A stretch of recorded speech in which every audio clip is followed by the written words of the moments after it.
Assalamu alaikum students. When we talk about the lungs, there are two lungs present in our body. Lungs are the main organs of respiration. They are the main respiratory organ and they are present in pair.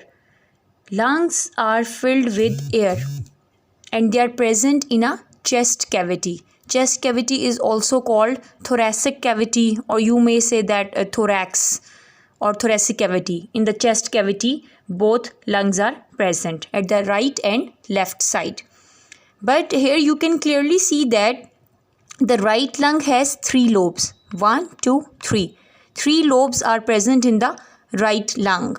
But in the left lung, 1 and 2. 2 lobes are present.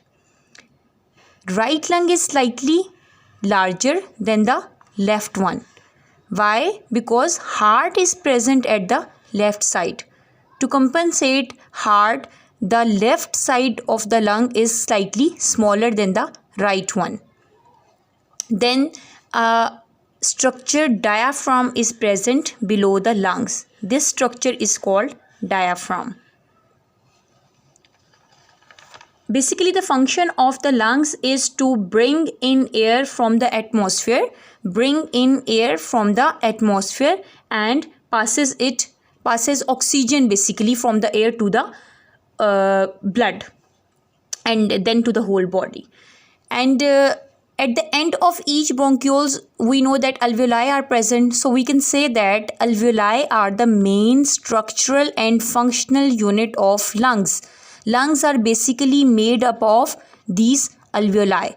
These are the structural and functional unit of lungs. Then these lungs are covered with a membrane. This membrane is called pleural membrane. Plural of pleural membrane is pleura. These are covered with the pleural membrane. There are two membranes, inner pleural membrane and outer pleural membrane. And between the two membranes, there is a fluid present. And what is the function of this fluid? It provides lubrication and reduces the friction to prevent the damage of the lungs. And this is all about lungs.